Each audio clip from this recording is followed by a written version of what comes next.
everyone, my name is Vidya Santanam. I'm the co-founder of FitBots. I'm here in conversation with Kenneth Paul Lewis, investor, entrepreneur and co-founder of OKR International. OKR International is India's first full-stack OKR organization. Ken, welcome. Ken, OKRs originated with Intel, moved on to Google, and many more organizations in the West adopted it, and now we hear it a lot in India. So what do you think is the landscape of OKRs in India?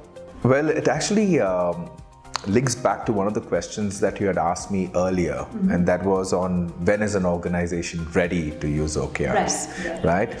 And if you look at it currently, where we are seated in as a country, especially with a growing economy, I think we're in the best space for using OKRs, because in order for organizations to really double their growth or to increase exponentially or try to get into markets that they've never been into or launch products at a much more quicker pace, in order for India to remain really competitive, I think OKRs are a fantastic add-on for organizations to really surge ahead in the marketplace.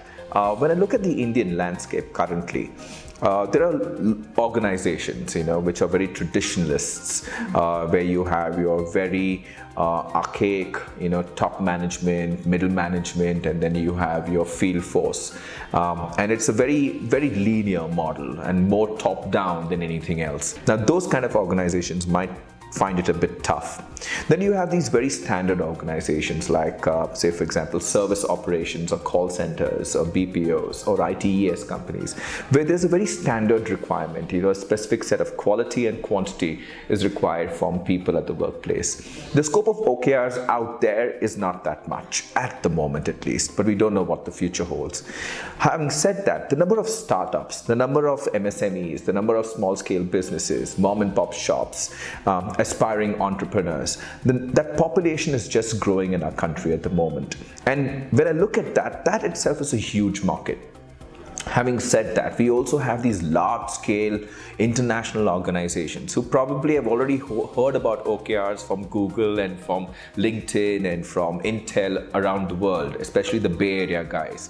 And now that we're sitting in Bangalore, you can already see OKR creating a ripple effect among organizations here. And we at OKR International, I think, being in a way first movers in this space as a full-stack organization, really stand to provide these organizations with expertise, especially our international exposure with our parent company Seven, because we worked quite a lot across industries. We've covered close to around 21 industries.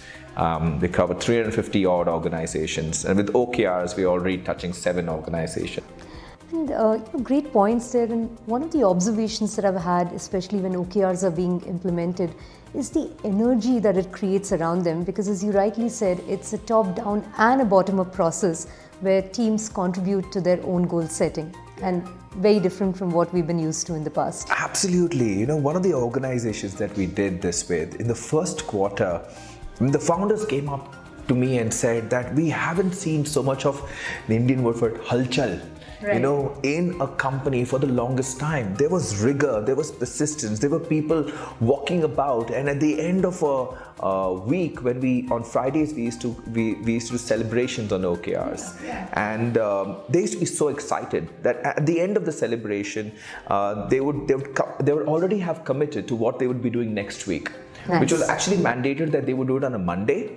But they would do it at the end of the celebration on Friday itself. So the method is helping you achieve goals. And we're seeing the needle being pushed faster and faster in such kind of high growth organizations. Exciting times ahead. Exciting times indeed.